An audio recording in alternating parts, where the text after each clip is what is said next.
Hello, I am Eddie O'Sullivan, and this is This Week in the Italian Campaign.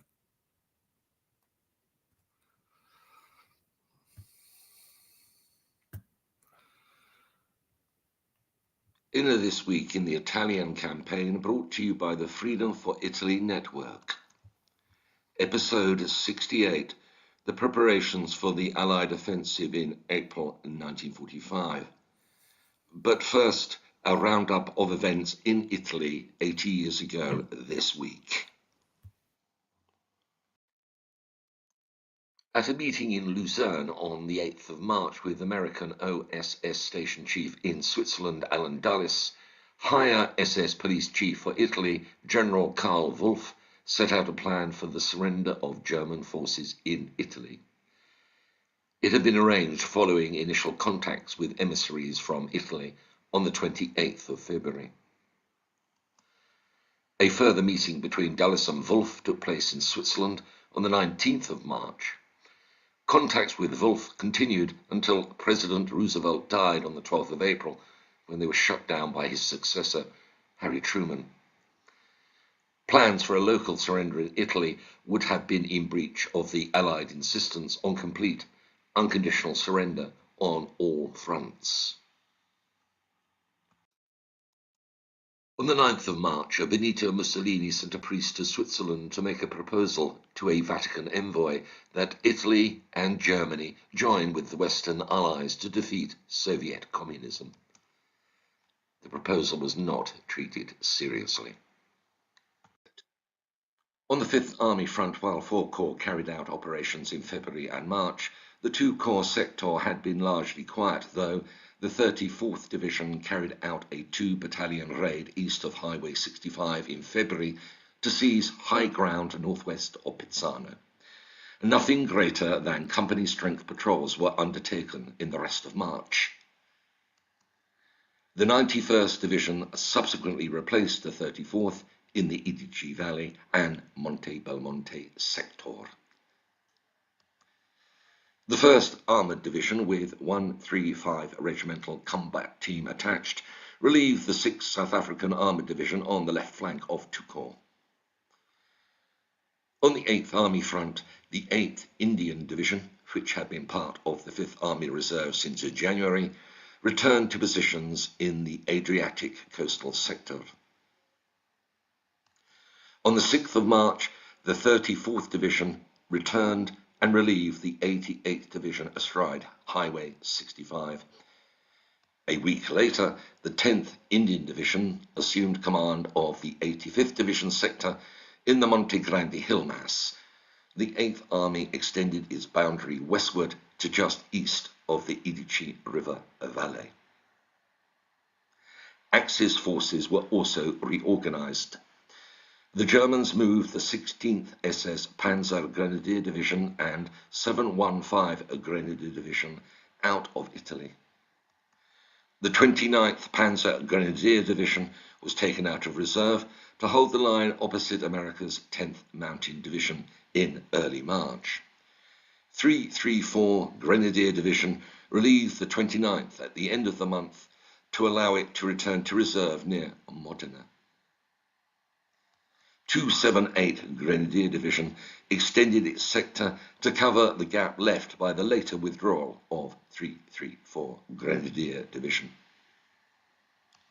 Opposite 4 Corps in the Serchio Valley, the Italia Division replaced the Monte Rosa Division, which was shifted to northwest Italy. The transfer of the 16th SS Panzer Grenadier Division, the 715 Grenadier Division to the Eastern Front, cut Axis strength in Italy to 23 German and 5 Italian divisions.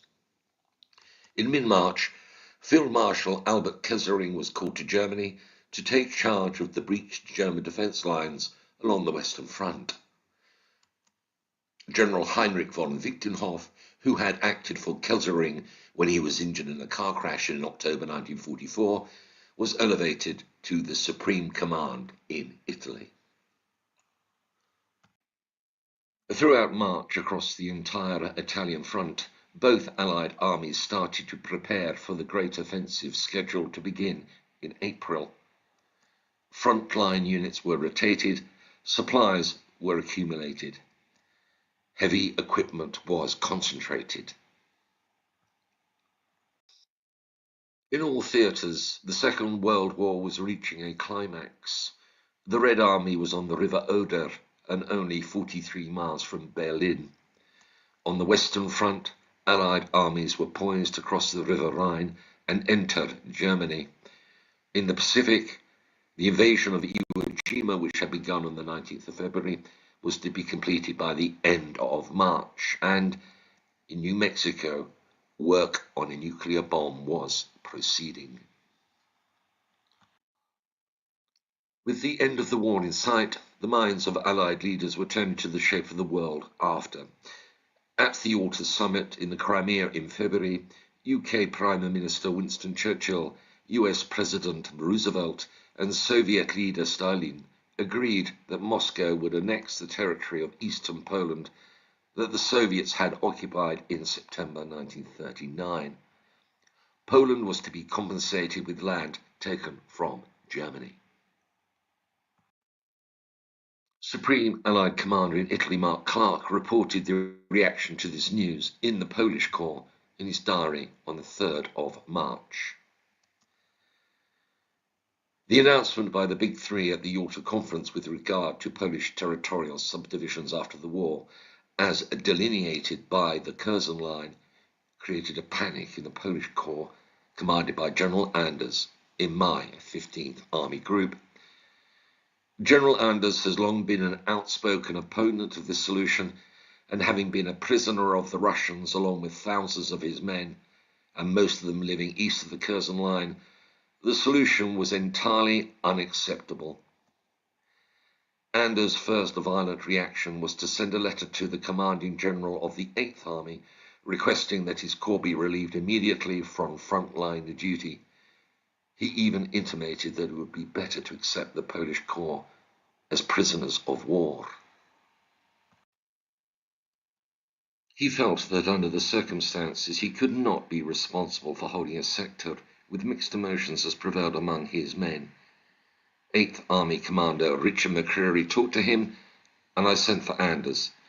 The gist of my conversation was, "What are you going to do about it? If you turn in your suits now, you lost the respect of the Allies, your only friends.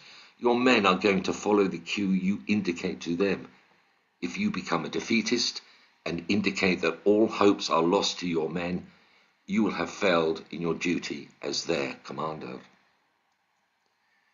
I told Anders that here was an opportunity for him to be a great patriot, forget himself, and to require that his men maintain the fighting standards they are known to have.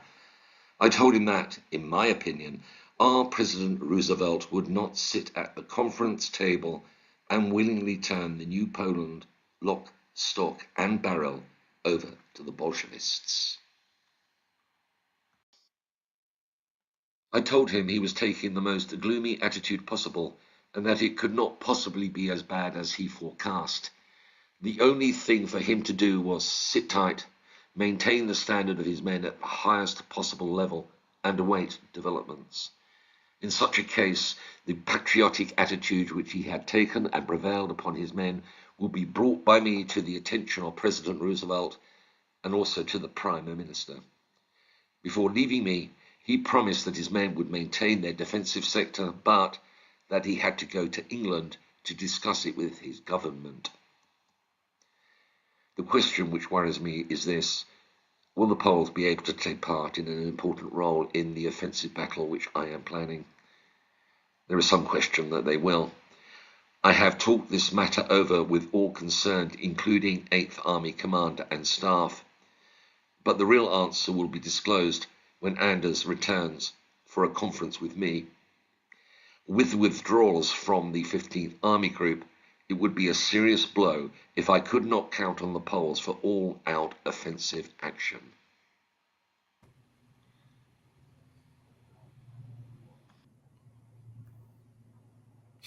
Well, that's a very sobering end to this episode, with the realities of the post-war order that had been agreed at the Yalta Conference by the Big Three really coming home and hitting hard right into the heart of the Italian Allied armies in Italy at this point.